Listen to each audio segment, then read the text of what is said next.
Hello everybody and welcome back to the Great Ace Attorney Chronicles. Today we'll be playing some more of the Great Ace Attorney Adventures.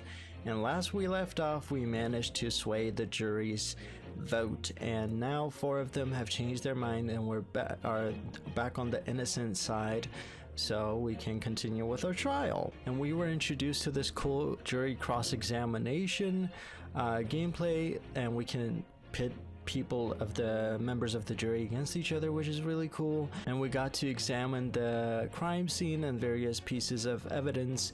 We found out that there was a 5th person, that there was room for someone to hide in the carriage itself, and that Bruce Fairplay is somehow involved, possibly involved in the crime, because his name was in the ledger that we have as evidence. But yeah, let's just jump right back in and find out what happens next. Alrighty, Naruto's theme came on after Susato said we've won, which is really cool. But there's much work to be done, my dear. Oh, interesting. The chairs are different colors. I just noticed. If they think that the defendant is innocent, it's white. And if they think they're guilty, it's black, and it changes colors. I didn't notice that before. Interesting. What are you playing at, you dandy fool? Shut your trap, sir. No one deceives me. Well, we had a consensus. I said shut your trap. I know a liar when I see one. And if that chap ever dares to cross the threshold of my shop, I'll take this razor-sharp blade and shave every last hair off his head. He has a shop? Please tell me he's a barber. Yeah. Barbershop. Well, in a quite remarkable turn of events, the defense's summation examination has flipped the balance of the scales of justice. The jurors now stand at 2 for guilty and 4 for not guilty. Accordingly, there is no longer a large enough majority among the jury for me to adjudicate. And the trial must continue. Good. I hereby ask the defense, prosecution, and witnesses to return to their places, and I call upon all of you to continue to pursue the truth. Thank you, Judge. So, Lord Van Zieks, continue to substantiate the case for the prosecution, if you please. Okay, yeah, take your time, man, take your time. We're just bystanders, you know? This is your story. Okay. Alright. Okay. Sure, why not? Having savored the rich aroma of the carmine contents of this hallowed chalice, it may seem crass to crush it to dust. Pray forgive the discourtesy. Then why'd you do it, man? What an edgelord. Lord Van Zieks. Is it Colin here, or is it just me? No, Bebop, Beep. What's his name? Bebop? It's not Bebop, it's Beep something. His name, I'm sure he's very cold too. As your antiquated tome no doubt says, the prosecution may not speak during a summation examination. Oh, thank you for not saying anything. So I honor the deathly silence and I listened to the charade. It seems I overestimated the intelligence of the jury. Oh. Huh. Well, no matter. There's nothing so hard to prove as self-evident truth, it would seem. No, and why else would we grace the courtroom with our presence after all? Okay, my guy.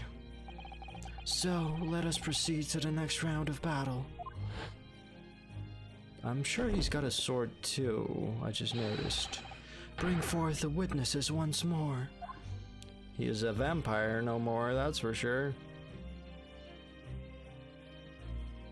Which one of yous knows more than lets on? Witnesses, I trust you heard the summation examination we have just had to endure.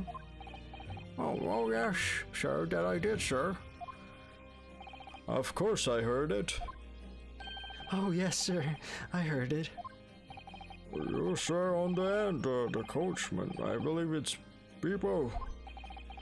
Yes, sir, my lord, sir. If it transpires that in your previous testimony you were attempting to veil the presence of a fifth passenger on your omnibus, you will be found guilty of perjury. You are advised to bear that in mind, sir. Oh, mio Dio, oh. Okay. Now then, witnesses, I hereby call on you to testify before the court again. You will explain the various misgivings brought to our attention by the defense's summation examination. Thank you, Judge. Santa's very nice. I like him. Maybe my favorite judge so far, eh? Various misgivings. I only carried 4 passengers that night, I swear, but Well, I for one was told I had to pay 5 pence for the bus. Oh, so now they're all just gonna say they each had to pay 5? He fiddled us on the fare, he did, and then I saw that blood-curdling sight as well. It's all too much. I tell you, I saw McGilda stabbing that man. Everything I said before stands. Honestly, I wouldn't be surprised if he did actually charge them 5, because he was complaining about how, you know, the job's not worth it. So maybe he was trying to make some cash on the side. Oh, yes, he stabbed him. Yes, he did. I think so, yes. I think so now, eh? That's not good enough. Counsel, make sense of this for me, please. The phantom 5th passenger conjured into existence by my learned Eastern friend never existed. You do look quite cool, man. I will give you that. The confusion has arisen from the coachman's sly little cousinage. Beepow, explain yourself. I'm terribly sorry, Guildmaster. The guild's fare is 4 pence across the board. You know that. Am I to understand that you've been overcharging our passengers by a penny a fare? Oh, it's just so cold, and the last run of the day is always so half empty. You have been dishonest, coachman. Well, I'm sorry. You're a disgrace, people, a disgrace. Is he getting fired? And your selfish actions have brought dishonor on the entire guild. If I may, sir, I had to pay 10 pence on the bus just last week. What? 4 passengers at 5 pence each is 20 pence. I've done the arithmetic 10 times already, but I just can't make the result come out differently. No, that figures. Well, it would appear that one of the aforementioned misgivings has already been explained. So, counsel for the defense, your cross-examination, if you please. We've already had the pleasure of a protracted summation examination today. I see you intend to continue at the parlor games. Yes, please. Absolutely. Thank you, Rinosuke. Don't back down, man. Alrighty. So only care for passengers at night, but well, I for one was told I had to pay 5 pence. Okay.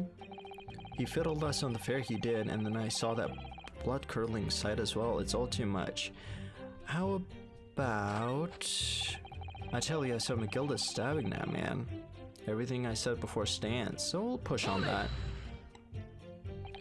So you saw the defendant, Mr. McGilda, stabbing the victim, Mr. Mason, who was sitting next to him. That's what I said, isn't it? It was bothering me before, this was. For just a brief moment, he hesitated before answering the question. Anyway, there was only the 2 of them inside the carriage, wasn't there? There's been too much talk of a 5th passenger, but as yet, 0 evidence. I think there might actually be a 5th passenger, though. Maybe even the Beepo didn't know about it. Then what are we wasting all this time for, eh? It's black and white, the man's guilty. Something about Mr. Fairplay's testimony just jars with me. I wish I could work out what it was. Okay. See, you're saying you think so. We're gonna push on that too. Earlier you testified that you saw the moment when the defendant allegedly stabbed the victim, didn't you? Oh, yes, that's right. You said that the victim was on the floor and described the assailant holding the knife in an ice pick grip. I suppose. I might have, yes, put the cart before the horse, maybe. What's this? What's that saying, man? Well, I'm quite sure about most of it. I was just driving the horses when I heard a scream from the seats of the roof deck. Oh, I expect that was me, sir. Then when I turned around, yes, I saw it through the skylight. You saw it through the... Oh, I guess he must be sitting at the very top too? The gentleman was on the floor, the knife was sticking up out of his midriff. That's right, yes, and the fellow holding the handle was the famous man, yes. So in short, maybe this was when McGilda was trying to get the knife back. So in short, you didn't see the moment when the victim was actually stabbed at all. I really thought that I did, but when I go over it again in my head, no, I suppose I didn't actually see the precise moment of the stabbing. Ooh, what's up, man? Let's pursue this. Why are you... He's got a cane, too. Do you have something to say about that, Mr. Fairplay? Now you listen to me. I know what you're thinking. He didn't really see you at the exact moment the fellow was stabbed. What are the chances of that? Eh? Are you asking me or telling me? He's getting flustered. Might be able to extract some new information from him if I answer him cleverly. Could he have just happened to see the exact moment the crime was committed? Some days are like that. Sure, why not? Let's do it. Well, I suppose some days are like that. Sooner or later you'll see something you wish you hadn't. If you're always peeping through a skylight on the top of an omnibus. Peeping? I'm a respectable city banker, I'll have you know. And I know what I saw. I remember it as clear as a Ballarat's day. It was a grim scene, I don't mind telling you. Thank you. Do tell us. Thank you, Mr. Fairplay. Oh, excuse me if I was getting a little hot under the collar there, my lord. I would ask you to supplement your testimony with a clear statement about what exactly you saw. Well, I can do that all right. I'll tell you just how grim it was. Thank you. Easy peasy, eh? Do you think I'd forget the sight of those blood-soaked hands after the butcher stabbed a man? Butcher, eh? Blood-soaked. Well, perhaps soaked is laying it on a little thick, but anyway, there was definitely blood all over them. Both of them were covered in it. But, okay, if they were both covered in it, but we didn't find McGilda covered in it, just his gloves, right? And you saw that from the roof, through the skylight. Well, the skylight's reasonably large, so I had a pretty good view. And there was a lamp on inside the carriage as well, so I'm quite sure of what I saw. This banker's latest statement. I feel sure there's something not quite right about it. When you feel something doesn't add up, Mr. Naruto, that's when you should have a good look through the court record. Okay. Not long ago, this trial very nearly came to an end. Somehow we've managed to keep our chances alive here. I can't waste this cross-examination. I have to use it to bring some new facts to light. If you're not careful when you press these witnesses, the danger is that the jury will end up believing something unhelpful, as they did before. Maybe, but we can't let the fear of that happening stop us from uncovering important new information. Yes, you're so right. I need to pay careful attention here. I don't want to miss even a flicker of a reaction among these witnesses. Remember, if you happen to spot one of the witnesses reacting in a strange way, don't hesitate to pursue them as to the reason.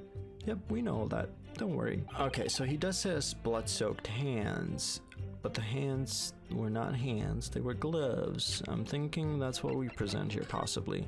Oops, I keep doing that. Because it was gloves. Blood-soaked hands.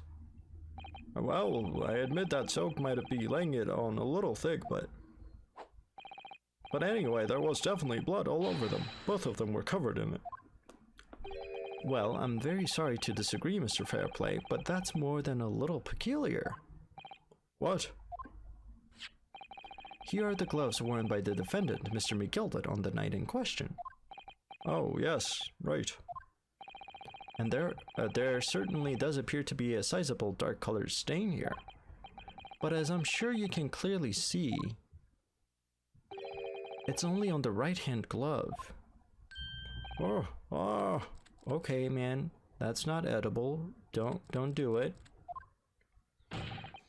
In short, Mr. Fairplay, your testimony is inconsistent. But no, that can't be right.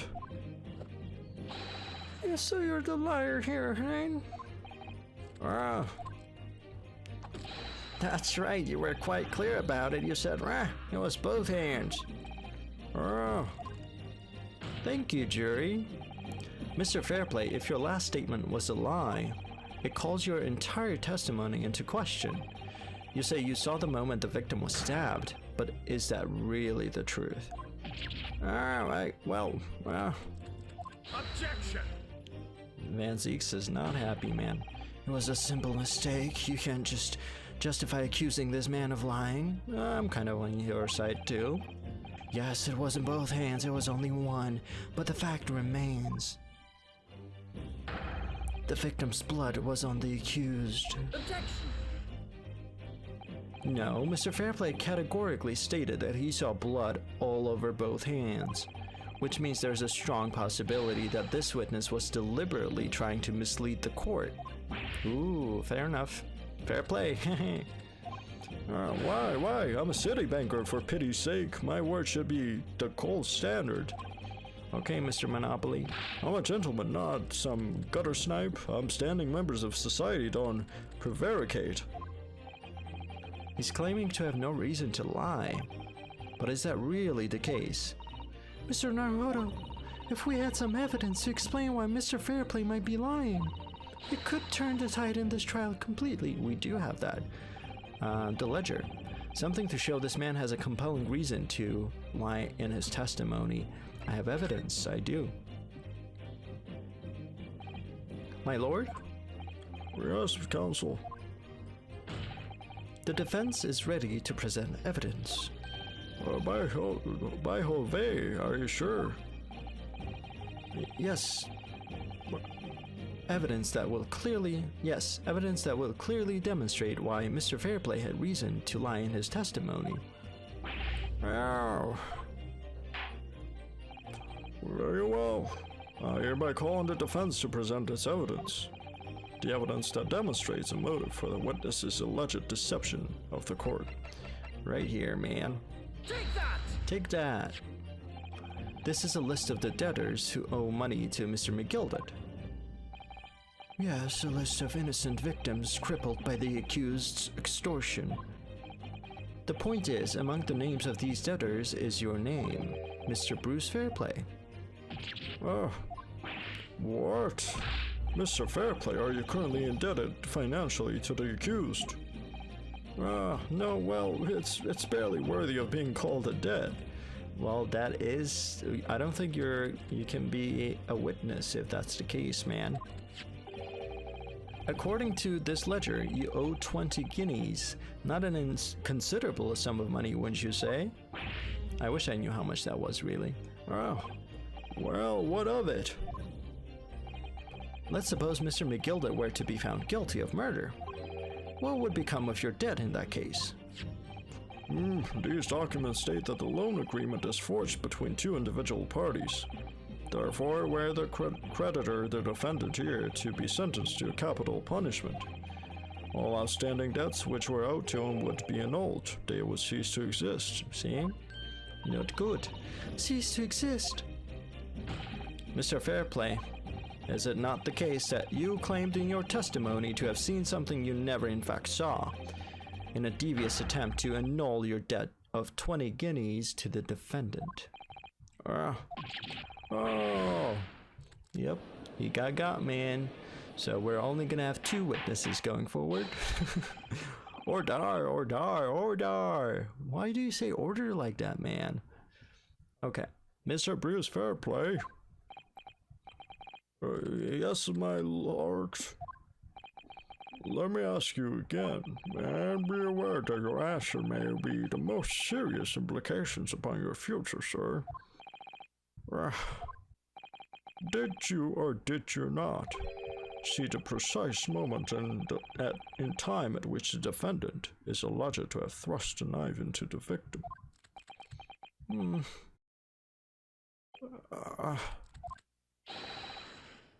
Your silence speaks volumes.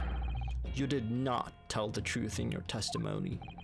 All right, now let's not make a melodrama out of this. Perhaps I did overstate the truth a pinch. A pinch? No, it's not a pinch, man. That's a whole lot. But it makes no difference. I definitely remember seeing blood on McGilded's hands, both of them. Objection! So it wasn't McGilded, it was someone else, man. And yet, only one of the defendant's gloves, which we have here as evidence, is stained. Oh, so you keep on saying. Why aren't you saying anything first, ladies first? I wonder if I might be allowed to speak, sir. Go ahead, Mr. First. Well, the thing is, I think I remember seeing it myself, as it happens. Seeing what? The blood, sir, on the assailant's hands. I think, yes. I'm almost sure that it was on both of his hands, not just one. What? What? But can we trust first? I think we can. I think it is a situation where Fairplay is telling the truth, but obviously it's not McGilded whose bloods were soaked in blood. It was someone else's. But that does, mean that there's a fifth party involved. It would appear that we're going to need further testimony from all you witnesses. This time I would like to know precisely what you did and what you did not see. Do I make myself perfectly clear? Yes. Mr. Naruto, this is good news. The course of the trial seems to have shifted slightly at last. Yes. I might finally have a chance to turn things around here. I hope so, man. I hope so. Witness testimony. What the witnesses really saw. There was blood on both hands of the assailant. I sincerely and distinctly remember that. However, I suppose you might say that I didn't see the exact moment the stabbing transpired, if that matters. It does matter. I remember seeing the knife, and I remember seeing both of the attacker's hands with blood on them. I didn't actually see anything myself, no, not until I heard a scream. Anyway, the fact remains, there can't have been anyone else inside the carriage, or we all would have seen. I think there was someone else in there, but okay. Well, lo and behold, in truth of fact, not one of you was witness to the crucial moment the crime was perpetrated. I apologize, my lord, but honestly, there was no one else inside that carriage, and the man's hands were covered in blood. That much incriminating evidence is tantamount to saying we saw that man do it. That's really not what testimony is about. Yeah, you can't just decide that, man. You can't just lie just because you think it's the truth. Let us examine the interior of the omnibus once more.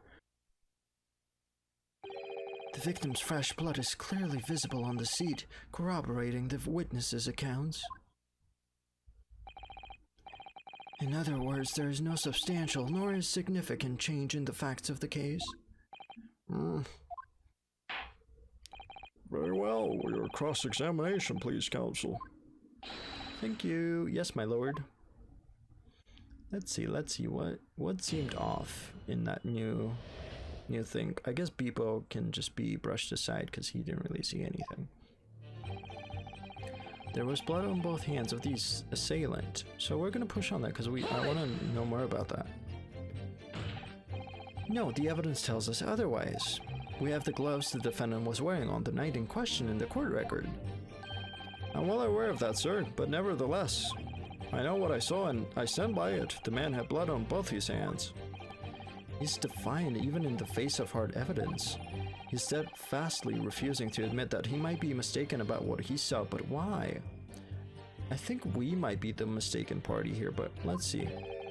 Your reasoning is dire. One hand or two, the salient point remains unchanged. Minutes after the grim scene, the victim's blood dripped guiltily from the accused's fingers. What a sentence. Okay, so not much that we got from that. So that does matter, but I want to push more on this. I remember seeing the knife and I remember seeing both of the attackers' hands with blood on them. You definitely saw that too, blood on both hands. Yes, sir. I mean, I know what you're going to say. Only one of Mr. McGilda's glove has any signs of blood on it. That's right. The thing is, as far as I remember, sir, when I looked down and saw Mr. McGilda sitting beside the other fellow, I don't believe he was wearing any gloves, sir. See? That's important. He wasn't wearing these gloves. That's correct, sir, and I saw the blood on both his bare hands quite clearly. There you go. It's true the dark-colored stain on the dark leather gloves wouldn't have been easy to see. Well, I don't think that's what's going on here. I should point out that the police officer who apprehended the accused on the night in question reported that there was no trace of blood on Mr. McGilda's gloved hands. Interesting. There wasn't blood on his hands. This is puzzling indeed. Okay, so they're saying there wasn't blood on his hands. Okay, when they said gloved hands, that confused me. This must be significant somehow, I'm sure of it, yeah.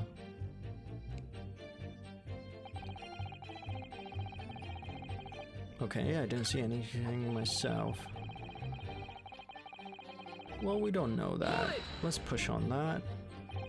And everything you saw of the incident was through the skylight on the roof of the omnibus. That's right. It was fiercely cold that night, but the glass wasn't frosted over. Oh yes, I remember I was shivering. It was so bitter. Which rather backs the question of why the pair of you were sitting on the roof deck in the first place. Yeah, that is weird. Well, I don't know anything about this young fellow, but I couldn't enter the cabin. Whoa. Oh, why not?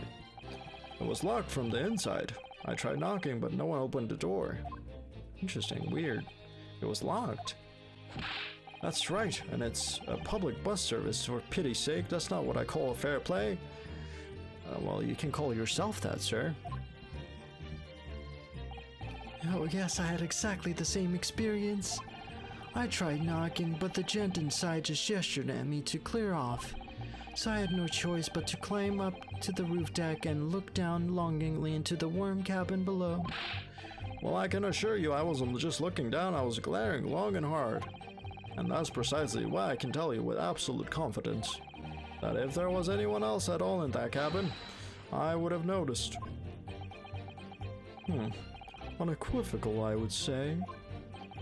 I'm not sure about these two witnesses. Could they really have seen everything inside the cabin through the skylight? They would not.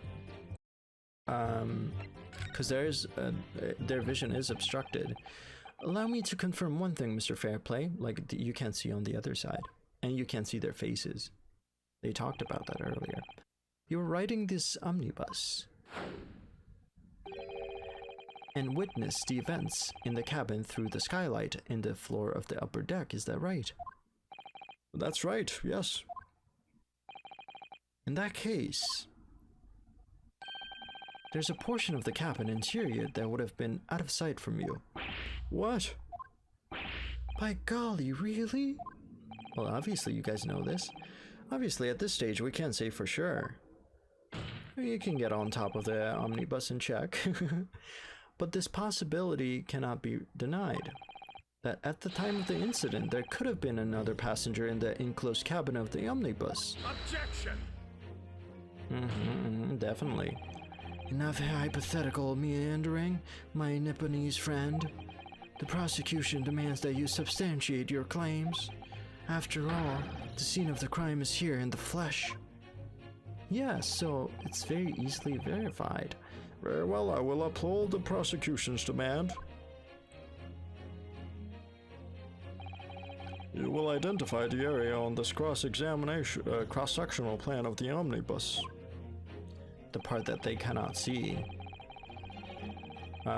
Obviously they're gonna be directly under the other passengers. So I guess maybe the coachman could have seen it, but was he just sitting here or here? I think he's sitting here, but we're gonna go with this area right here. Take that! Both rows of seats on the roof face in the direction of travel, whereas the seats in the enclosed cabin face each other, which means the visible part of the cabin which passengers on the roof deck can see through the skylight is as I've drawn here. Oh. That's right, my lord. As you can see, the seat opposite the one on which the victim and his attacker were sitting is obscured from view. In other words, if someone had been sitting on that seat, it's quite possible that these witnesses would have been completely unaware of it. Oh. Yep. Exactly. Objection! It's quite possible some phantom was sitting there. You Nipponese have a forbidding habit of obscuring the truth with ambiguity. Huh? I concur with the prosecution's rejoinder. In a British court of law, evidence is paramount. I cannot entertain this conjecture, counsel. That is, unless you're able to put a name to this mysterious passenger to whom you allude. Can you, Mr. Naruhodo? I don't think so. What? Can I? I honestly don't know. Who could it have been? Who could have been in the other seat which was out of sight from the witnesses on the roof deck? Okay, I'm gonna go with I have no idea because I honestly don't think we do.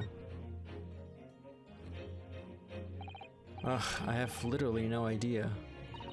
But as a proud citizen of the Japanese Empire, you will look to the sky and walk on, making sure all the signs of tears are gone. Go on. This isn't just a case of going on, Mrs. Sato. Alright then, I'll go on. The defense would like to put forward a name. Really? Okay, so maybe we do have an idea?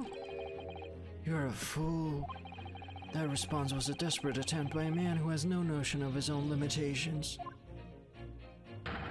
I toast to hard lessons not yet learned. Let us not delay, counsel. The defense is still to name the passenger in the other seat. Is there a name? What? This could be it. This could be the chance I've been waiting for to turn the trial in my favor. On that night of the murder, the person occupying the seat in the omnibus cabin that was obscured from view was... Well, I don't know who the other person is, but obviously McGilded was sitting on the other side. But I don't know who the person next to it would have been. So we're gonna go with McGilded, I guess? The passenger in the enclosed cabin that the witnesses on the roof deck failed to see has to have been Mr. Magnus McGilded. Mr. McGilded. What are you talking about, counsel? That's the name of the defendant. Yeah? Objection! Jesus Christ, okay man, how many do you have there? You just keep pulling out more chalices. If I desecrate this chamber by smashing my hallowed chalice, do forgive the discourtesy. No man, no forgiveness. Lord Van Zeeks. People talk of those tiny island nations in the Far East as having a learning and culture of their own. But I see they use the terms ill-advisedly. What are you trying to say? Let me explain in terms that even a student of an artless backwater such as yourself might understand. We understand very much, man. When the bloody scene unfolded, the victim and his assailant were sitting side by side. Multiple witnesses have attested to the fact. It's the very premise on which the case is built. Objection! But that premise may be wrong. What? If the victim really was sitting beside Mr. McGilded, it creates an inconsistency that can be reconciled in any way. What inconsistency, counsel? The defendant's gloves, my lord. Yet all the blood. But witnesses made the same testimony. They claimed that there was blood on both hands of the person sitting next to the victim. Objection! Yet we know the truth to be otherwise. Only one glove bears the gory remains. Objection! Exactly. The point is, even in the face of this irrefutable evidence, both witnesses have maintained their stance. Yes, their testimony remains unchanged. Exactly. They both adamantly swear that they clearly remember seeing blood on both hands of the assailant. In short, their memory of events is correct, and their testimony reveals the truth. Yeah, exactly. It was somebody else sitting beside the victim that night, a third party we have yet to identify. And the victim's blood was on that passenger's hands, both of them. Objection! Precisely, my guy. We're on fire, man. I'm so proud of Ryunosuke. And me. Haha. And who was this third party? Obviously, the true culprit. Well, extraordinary. Yep. But I don't know how we're ever gonna find out unless Beepo over here tells us who it was. Order, order, order! What exactly are you postulating? Objection! Because if he got 20, well, unless everyone's defending by claiming that, you know, they paid 5 instead of 4, he must have let someone else on. The defense's postulation is just that, nothing more than conjecture. The witnesses have clearly stated that they saw the accused. Objection! But when elaborating on his testimony, Mr. Fairplay said the two of them were wearing hats and I couldn't exactly make out their faces. Yes. The tops of their heads were obscured by the roof. I could see the rest of them, though. Do their outfits match? Yes, that's right. Both gents were most certainly hatted. Hatters do tend to notice such things, sir. And you're all hatters. And what particular styles of hat did the two gentlemen sport, Mr. First? Yeah, you're the hat guy, aren't you? I'm afraid I don't remember. Yes, you do. And you call yourself a hatter.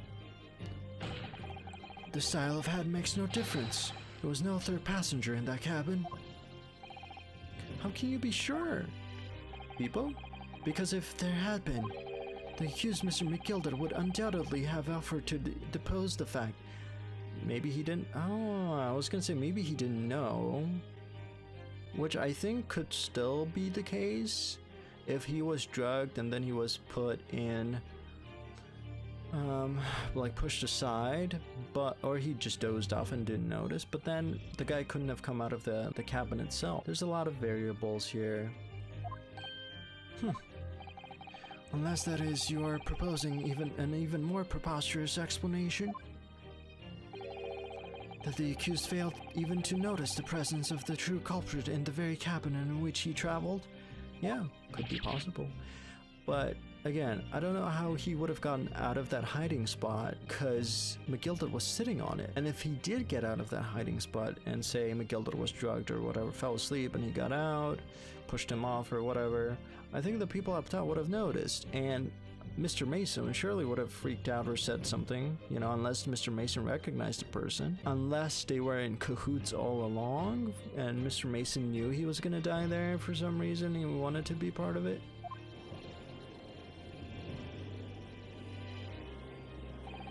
He's right. If there was another person traveling in the enclosed cabin of the omnibus, it's inconceivable that Mr. McGilded would have been unaware of it. Order. There is clearly a simple solution to this problem. Bring the accused, Mr. McGilded, to the stand. Well, what say you, counsel? The prosecution objects, my lord. Why? On what grounds? As a suspect, he will have already made a full statement to the police. But what if there's some reason why he's unable to speak freely? Yeah, what? Magnus McGilded is no uneducated ruffian. If it indeed turns out the man had been withholding information, you can be sure it will have been a most deliberate act. Counsel for the defense, what is your opinion? My lord, should we ask Mr. McGilded to testify or not? I think so. Yes, we need to hear what he has to say in order to find out the truth. Why are you raising your hand? The defense would like to call Mr. McGilded to the stand. In that case, I would like to hear the opinion of the jury. Yes, sir. I need a little time to consider this. If you ask me, I think we should hear what Mr. McGilded has to say. Thank you. Get the man out here, I say. It would be utterly illogical not to hear his testimony. Thank you. When something needs doing, get it done. That's how I run things at the guild. Hearing what the patron of my favorite little park has to say, oh yes, that would be lovely. Thank you. So it's just a foreman. Yes, the jury says the man must be heard. Thank you. Very well, the court will hear the defendant's testimony. They'll show the defendant to the stand at once. Okay. McGilded is back. We're gonna hear what's going on. Now, maybe what actually happened that night will finally become clear.